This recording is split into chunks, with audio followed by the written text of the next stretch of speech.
Listeners beware, you're in for a scare. This episode, Cassi Taurima in The Deadly Experiments of Dr. EEK. Cassie, how are you doing? I'm doing good. You warned me there'd be an intro, but I wasn't prepared for it to be like Goosebumps themed. That was delightful. It took everything I had not to laugh. Well, I'm glad. Welcome to Pick a Path Podcast, the only podcast where I bring guests on to read through a Give Yourself Goosebumps novel by R.L. Stine. Ooh, It is the only one. Podcasts like that, then we will murder them. We'll have to beat them out of the competition. We Yeah. must be the only one. Now, you've joined me here today for our fourth episode, and we're going to be looking at the fourth Give Yourself Goosebumps book, The Deadly Experiments of Dr. EEK, which I'll let you hold and look at the cover. It takes me back. So you've got experience with this novel, or... Well, I picked this novel in particular because I have a very special history with it. Because I had most of the Goosebumps book as a kid, as I'm sure most of us had. What? No. But I remember this one specifically because I wanted to find the good, true ending of every Pick a Path Goosebumps book. And it was only after reading this one for, maybe 20 hours that I stopped, flicked through the book to find where the good ending was, and then looked at the bottom of every page to see if any pages led to it, and none of them did. Oh. So I just had a misprinted version, which I could never find the good ending of after driving myself insane. So, I'm hoping this is a properly printed version, and that after all these years, I'll happen to find the good ending. That is the dream. That's my redemption story today. I'm excited you've given us a goal to work towards. Yeah. If you don't make it the first time, don't worry. We will resurrect you and you'll get to jump back to one of the options you've chosen and have another go. Just like real life. Just like real life. Everyone knows you only live twice. Right. So am I reading? No, I'm sorry. I'm going to take this back off you. The power has been taken from me. I've immediately lost the pen I had. You fool. We won't cut any of this. This is the good stuff right here. Yeah. Also, I hope it doesn't bother you that during this I probably won't look at you because it helps me concentrate. I don't mean you to think that I'm just ignoring your existence. No, honestly, it's good. I'd rather not us look at each other either. So we're going to begin with page 1 of the novel. At the end of each page, as you know, they give you either instructions or options. And I'll read those out and we'll move to those pages as we see fit. Excellent. Any reactions, Foley, or anything else you'd like to add as I read, feel free. You did not need to give me that instruction. How did you get in here? A voice calls as you enter the waiting room at EEK Laboratories. That door is supposed to be locked at all times. You and your friend Sam jump. You didn't think anyone was around. Then you spot the receptionist sitting behind a tall desk. She's a short, frizzy-haired redhead wearing too much lipstick for her thin lips. Well, hey, makeup shaming. Right? She glares at you as if she expects you to turn around and leave as soon as you figure out you're in the wrong place. I'm looking for my mum, you tell her. Who's your mum? The receptionist asks. I've got to commit to the voice now because I didn't see who she was until then. You glance at the clock. It's almost 5:30, quitting time. She's the new lab technician, you explain. She's working on some top-secret experiments for EEK. Really? For Dr. EEK? The receptionist gazes at you, suspiciously. Yeah, I guess, you say. But really, you're not sure. How come your mum never mentioned him before? Dr. EEK? All she ever told you was that she had a new job in a research lab. You didn't know there was a medical doctor involved. Doctors give you the creeps. Yeah. Screw doctors. Honestly, and with a last name like EEK? Yeah. That's 3 E's and a K, by the way. The only way to spell eek. Your option is to turn to page 2. Would you like to? Oh god, I didn't expect the pressure to come on this early. I will allow you to turn to page 2. Oh. Turned. Are you sure your mum works for Dr. EEK?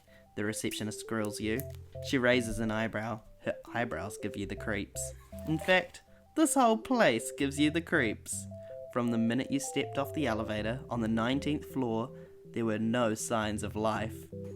Oh, it's a receptionist! No signs of life. No one in the echoing hall, nothing but the creaking elevator door. Then you spotted the door to EEK Labs. Your mother never told you about that, either. What has my mum done? The door looked like the door to a huge vault. It was heavy steel and about 6 inches thick. Your best friend Sam pulled a small handle near the edge of the door. To your surprise, the door swung open easily. Okay, you tell yourself, so the place has a weird door. That's no reason to freak out. No, I immediately leave any building that has a weird door. Like, no thank you. Yeah, she works here, you tell the receptionist. She does research. Well, take a seat, she replies. I'm sure your mum will be right here. Then she packs up her oversized tote bag and walks out. You search around for a chair. Then you see them. Across the room, the chairs are all orange plastic, and they're all chained together. Oh. Sit down on page 3. Okay. Yeah. I legit thought the first choice was going to be, what chair do you sit in? I was like, no. You sit down in an orange plastic chair.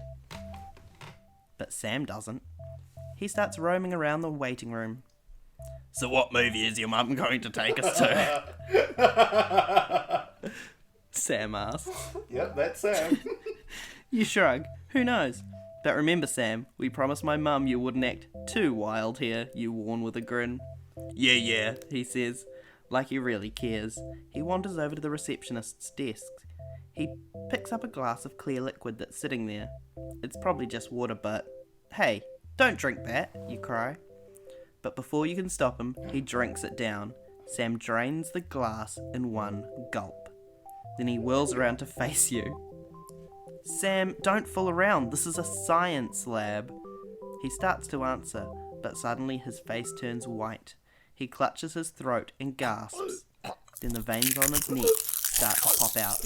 A moment later, he makes a hideous face, as if he's turning into Dr. Jekyll and Mr. Hyde. You freeze. Your heart pounds wildly. What did you drink, you ask him. Says to go on to page 4. Yeah, this boy has clearly never read a Goosebumps book. That is like mistake number 1 is drink a mystery liquid and see what happens. I mean, if you don't go on into a place with a strange door and drink mystery liquids, are you really living? And not to mention the receptionist, who is horrible, I guess. She does wear lipstick on thin lips. You race over to the desk. You pick up the glass Sam was drinking from and sniff to see it have a... Yep, that's something Sam's drunk from, alright. I can smell it anywhere. Oh no. And sniff to see if it has a smell. Nothing. Sam bursts out laughing. He gives you a devilish grin. Water, Sam says. Classic Sam. Pointing at the glass. It's just water. You can't help laughing too. You like Sam. He's funny. Oh, I like you, Sam. But sometimes your best friend can go too far. He's always playing crazy jokes on you. Sam gazes around. You're sure he's trying to find some other trouble to get into. Maybe we should look for my mum, you suggest. Anything to keep Sam from getting into more trouble. His eyes light up. Great idea, he cries. Maybe we can do our own experiments. Oh, on second thought, maybe you should just sit tight and wait. Oh no, I want to know Sam wants to experiment with it. Well, this is your first option, Cassie. Oh! You either get to sit down and wait for your mum, Or make out with Sam. otherwise you can go and look for her. See, the thing about Goosebumps book is the option that seems like the safer one, which is to wait, doesn't necessarily... Of course, this is the first option, which they usually don't, like, instantly kill you, make you feel like a bad child. So I'm gonna go look for my mum. Could you imagine just, welcome to this book, turn to page 2, you suck, the end. There are no further choices. So you're going to go look for your mum? Yeah. Awesome, we're turning to page 6. Oh. Let's go look for my mum, you tell Sam. But remember, no goofing around. This is a science lab. Right, Sam agrees. He zooms through the waiting room door into a long hallway. You quickly follow. The hallway is pretty boring. Just a lot of closed doors on both white walls, and there's no way to know what's behind most of them. You open the first one and peek in. Bummer, it's just the lounge. At least that's what it looks like. There are 2 beat-up brown couches, a table, some chairs, and a bunch of vending machines. Got any change? Sam asks. I'm starving. I regret Sam's voice. It reminds me of someone, but I don't know who it is, and it's driving me crazy. Like, I think it's from some ad. What are you buying? What are you selling? Oh, it's from a video game. Of course it is. Ah, good. That's my advert. You pull out coins from your pocket. You've got enough for only one snack selection. You drop the coins into the slot in the machine. You start to punch the number of your favourite candy bar, but before you can hit the buttons, a hand suddenly clamps down on your shoulder. Turn around slowly to page 14. Sam, what are we doing? What are we doing, big bro? Oh, I hope he's not your big bro. He's your friend, it's fine. By the voice you'd be doing, he sounds like he's 50. Look, sometimes you and your 50-year-old friends go and hang out at the science labs. Yeah, me and Doc Brown from Back to the Future. Wow, you gasp as you turn around. It's a big, hairy chimpanzee. Oh my god, like on the cover. You and Sam freeze. This chimp has you cornered in the lounge. Where did he come from? Is he friendly or dangerous? You have no idea what he'll do. And he's bigger than any chimp you've ever seen. In fact, he's at least as tall as you are. More like a gorilla, you think. You swallow hard. I've never seen a chimp up close like this before, Sam whispers. Neither have I, Sam. You whisper back. The chimp tilts its head, staring at you. He never seems to blink. Then slowly, he reaches his other big hairy hand towards your throat. No, that's not where hands go. Well, Turn to page 13. Well... You want to scream, but nothing comes out. The chimp moves closer, closer to your throat, but he doesn't grab you, or even touch you. Instead, he reaches past you to the buttons on the candy machine. He points directly at A6. Hey, cries Sam. He wants you to get a different candy bar. Cool, you say, smiling at this amazing monkey.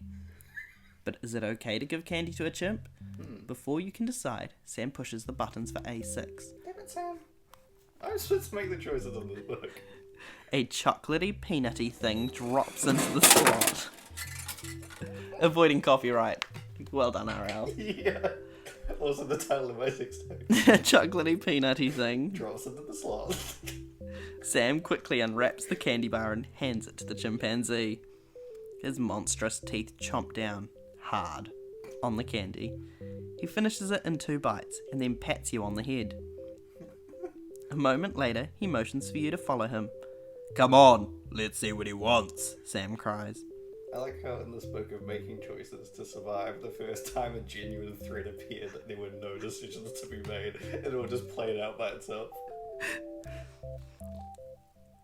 I don't know, you reply. I thought we were looking for my mum. Maybe we should go back to the waiting room. Sam rolls his eyes. Where's your sense of adventure? Well, where is your sense of adventure? Do you follow the chimp, or do you go back to the waiting room? See, my favourite thing about these books is they always give you the option to, like, go back to what sounds like the start, but if you read them, like, several times, they're, like, completely different paths to if you stayed in the waiting room or if you returned to the waiting room. So, I think I'm gonna follow the chimp. He seems like a good egg. Okay, well. Following the chimp, we're turning to page 101. That seems too deep in the book, I'm scared now. The magic of reading, flipping through pages. The 101.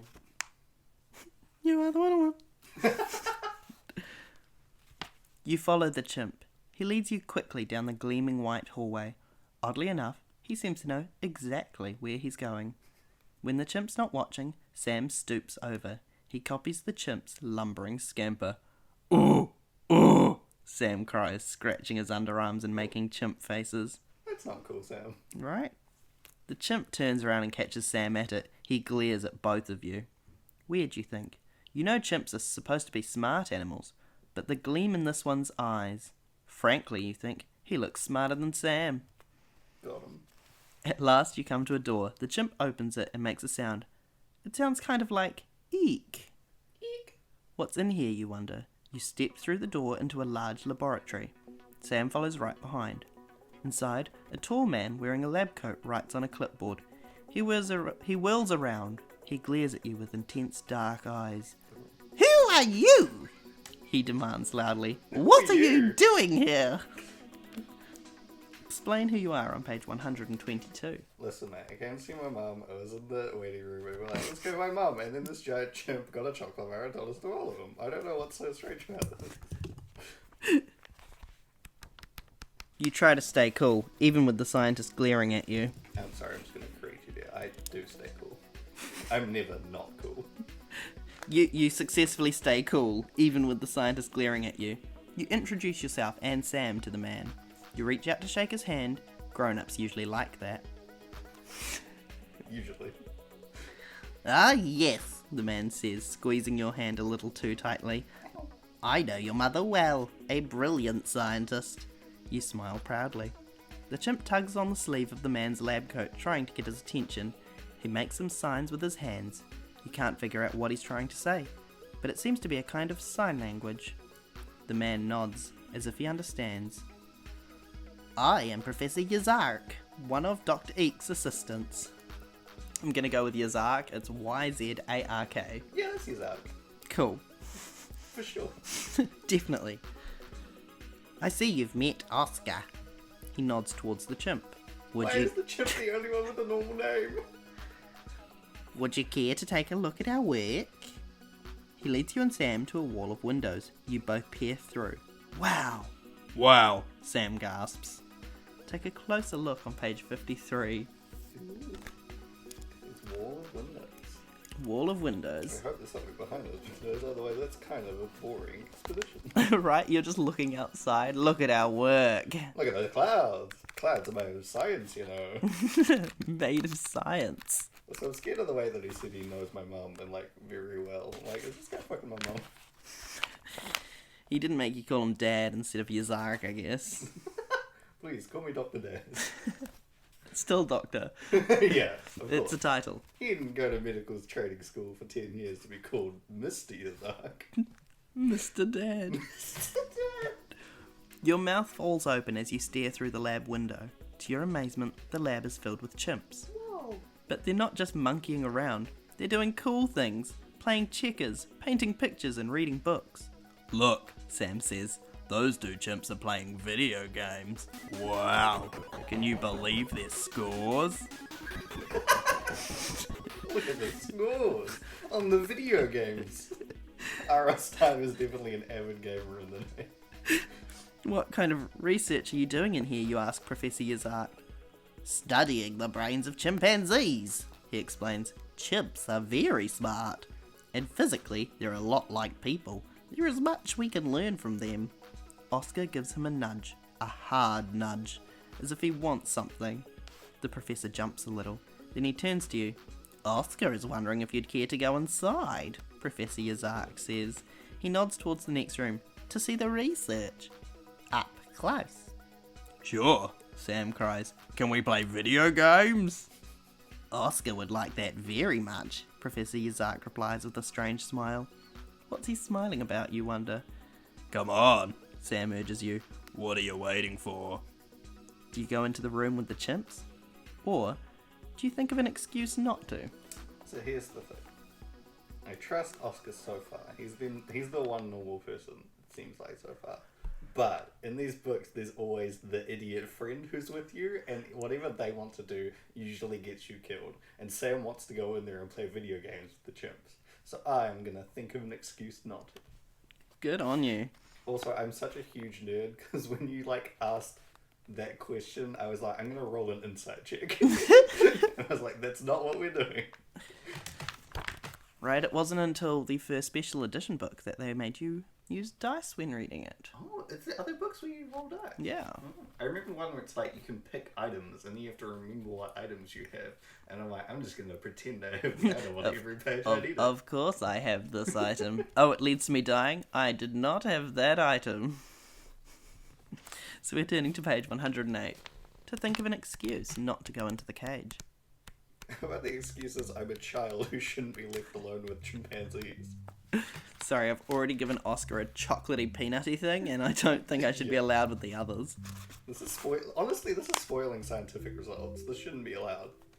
Thanks, but we can't go in the lab, you say politely. That's okay, Professor Yazark replies. You probably don't have time anyway. Your mother just telephoned me. She had to go to a meeting, but she wants you to take Oscar home with you. Then someone will drop by your house later today to pick him up. Yeah, that checks out. Really, you ask? Take the chimp home? Cool, Sam shouts. But it's not cool. It's not cool at all. The minute you get home, Oscar goes wild. What? I didn't get a choice there. I just do take the monkey home? Yeah. Your excuse for not going into the cage was, you know what? I won't. And he was like, hey, I've been on the phone with your mum. Take my monkey home. Yeah. I don't want to go into the cage with them, but I absolutely will take one home from a phone call that I didn't see you take during this time. The minute you get home, Oscar goes wild. He runs to the refrigerator and helps himself to snacks, but not to eat, to play with. He throws a handful of pineapple yogurt at the wall, then he starts swinging from the chandeliers. Killer swing. This is actually where Sia was inspired. I'm a chimpanzee. Named Oscar! Help, you and Sam are worn out from chasing Oscar. I wish someone would get this monkey, you say. That instant, the doorbell rings. Mom. You peek out the window, there's a Jeep parked outside, and standing on your porch is a tall, muscular teenager wearing sandals and a pair of cut-off jeans, no shirt. His sun-streaked brown hair hangs down onto his broad, tanned chest. He looks a little familiar, but you can't remember from where. Who is he? Answer the door on page 15. I actually think I remember this. I think it's Tarzan. It's just Tarzan? Yeah, legit. I think it's like, hi, I'm Tarzan. I've come for my chimp Oscar. And then the book ends and R.L. sounds like, da-da-da-da-da-da. Gotcha. I mean... Read the rest of the series. Who else will I bring in next time? That's amazing. Can I help you ask the teenager as you open the front door. Chimp, he grunts in a deep voice. Got him? Before you can say anything, Oscar rushes right past you. He flings himself into the guy's arms. He strokes the guy's long hair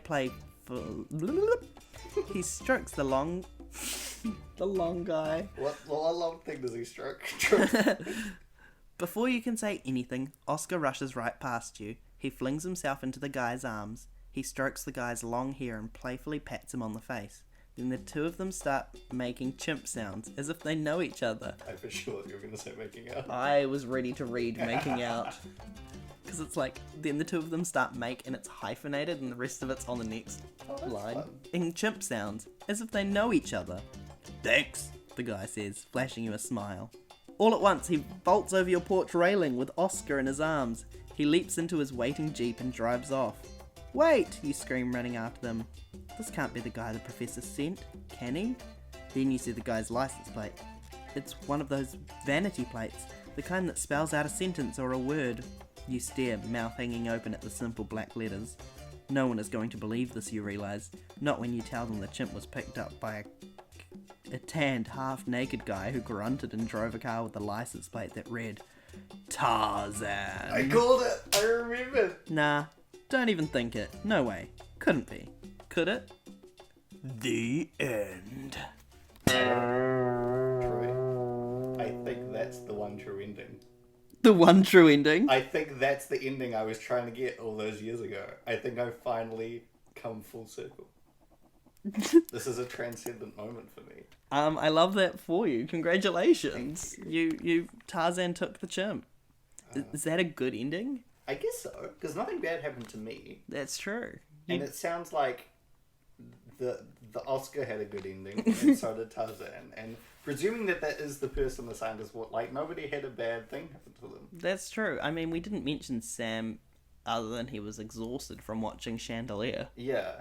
And my mum stopped being important to the story, so she didn't exist anymore. She rang Dr. Yazark. Yeah, and she was like, take the chimp home so Tarzan can pick him up from there? Because he can't from the laboratory?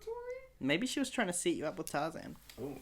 Well, yeah. I mean, unfortunately that was the end. But as I told you, we are going to let you go back to one of the options you've made and choose something else. You've actually only made 3 choices so far. In my whole life. Leading up to this moment, 3 whole choices. And all 3 of those choices, should I get up today? And only 3 times have I gone, yeah. So you're lucky I'm here with you today. I'm glad you managed to make it. I can't wait to find out what your fourth choice will be. Where would you like to go back to? I mean, I feel like the way to go is right back to the start, where the choice is, do I go for my mum or stay in the waiting room? Because I want to know like what different journey I could have taken. We are resurrecting Cassie and returning to page 4. Sam, we have to go back. We must experiment. His eyes light up. Great idea, he cries. Maybe we can do our own experiments. On second thought, maybe you should just sit tight and wait.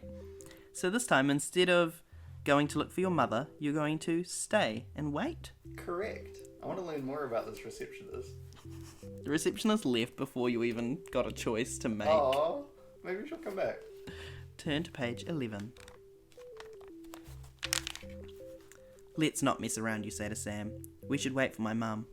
You take a seat in one of the orange plastic chairs in the waiting room. Sam plops down in another one. Bummer, he says. I thought your mum was going to take us to the movies. She is, you assure him, as soon as she gets off work. But you look at your watch and think, uh-oh, she's late again. This has happened a lot lately.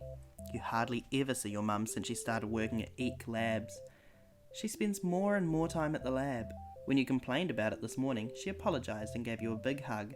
She offered to take you to dinner and to the movies that night. And bring Sam if you want, she said. You check your watch again. It's almost 6 o'clock. Where is she? Suddenly, the door opens. A short woman in a white lab coat steps into the waiting room. She stares at you and Sam, then motions for you to come with her. Sorry, we've been running late, the woman says. I'm Vanessa. Follow me. Vanessa and Oscar, two guides through this book. You're here for the raster experiment, aren't you? No, that is R-A-S-T-E-R. I just will clarify. Vanessa asks. The pay is $50 cash. Oh, hell yeah. $50 is $50. You get it at the end of the experiment. You get it at the end of the experiment, and it takes only about 20 minutes. Let's go. You look at Sam. $50? But what kind of experiment is it? Oh no, I've fallen for this before. Do you want to go along with Vanessa? Or, if you don't want to take a chance on the raster experiment, don't. See, I remember these books always have an ending where if you just keep choosing the non-answers, it's just like, you sit and nothing happens and you're a bad human being. So I am going to follow Vanessa. Then we're heading over to page 20. $50, Sam exclaims, his eyes light up. Great, you say, grinning. What do we have to do? Dr. EEK will explain it to you, Vanessa replies mysteriously. Follow me. You follow Vanessa into a long hallway. The place is empty, eerily empty. Closed doors line both sides of the hall. Vanessa's high heels click on the tile floor as she leads the way. Where is she taking you? Finally, she stops in front of a door with triple locks. There's an intercom button. Finally, a normal door. That's all I've ever wanted after these weird doors at the lab. She pushes the button. Yes? A man's voice crackles. Dr. Yazaki. Oh no. Or do all men sound the same to you, Troy? No, Sam and Tarzan had the same voice, and Yazak and EEK can have the same voice. Yeah, you're either a Yazak or Tarzan. It's the two genders. Exactly. They're here, Vanessa announces. Why is she acting as if they were expecting you? Click. You hear an electronic lock unlocking, then another, and another. The door swings open. You peer into the room. It's pitch black. Come in, a voice says from the darkness. Mum? Find out what's waiting for you on page 32. You step into the dark room. A light flashes on. Well, well, well, what have we here? Says an older man in a white lab coat. He has grey hair and a soft, pudgy face. Our next two appointments, Vanessa explains. She tucks a strand of her long brown hair behind her ear. They're here for the raster experiment.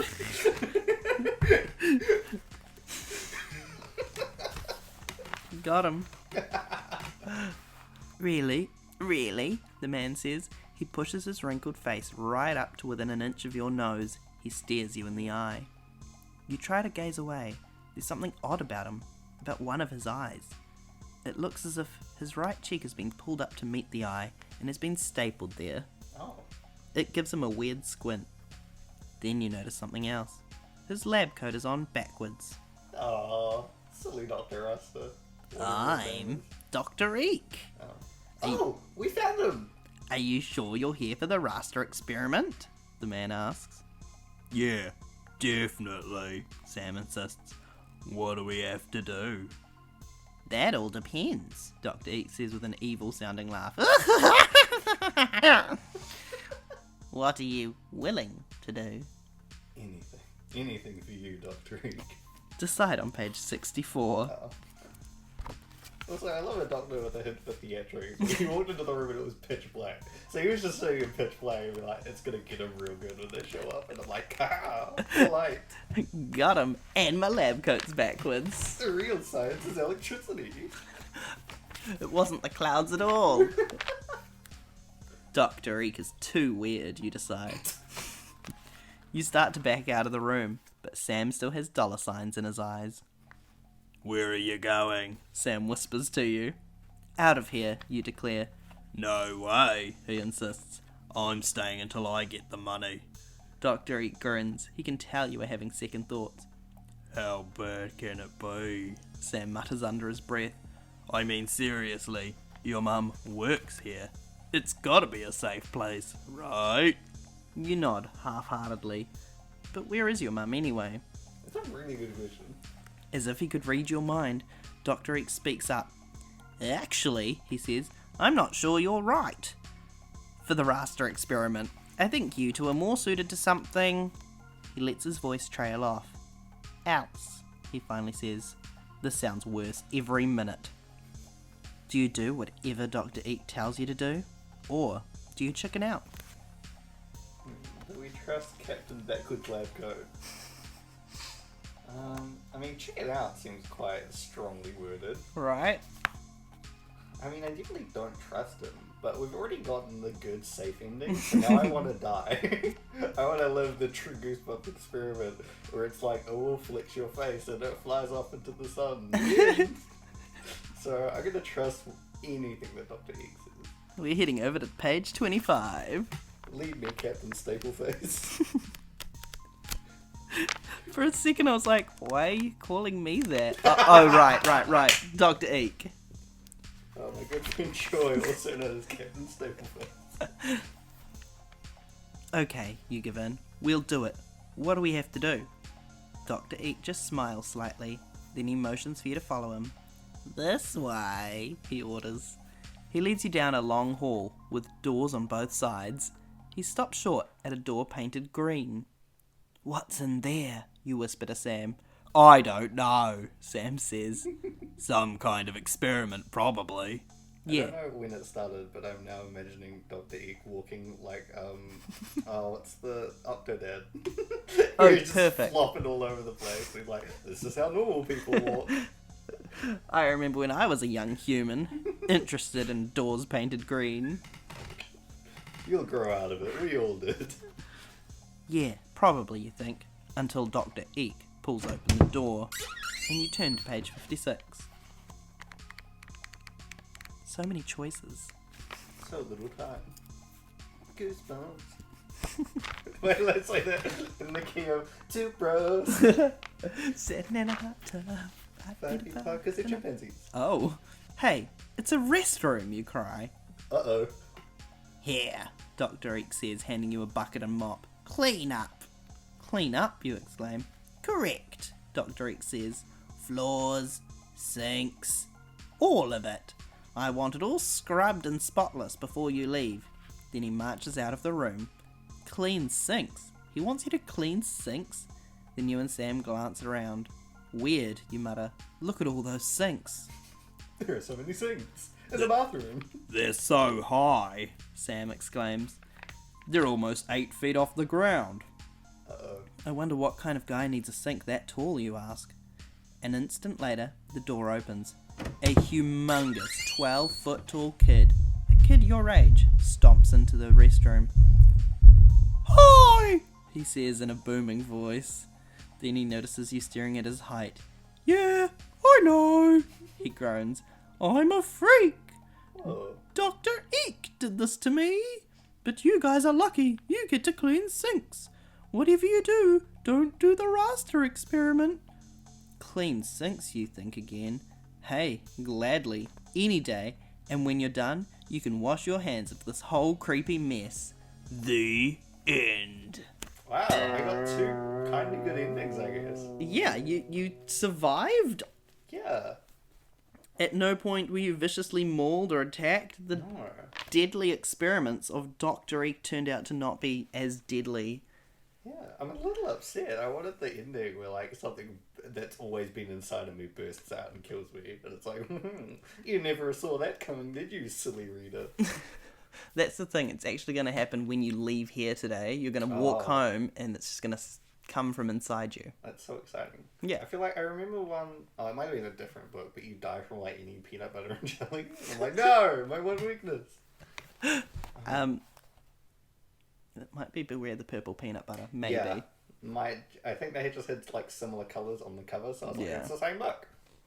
That's how kids' books work.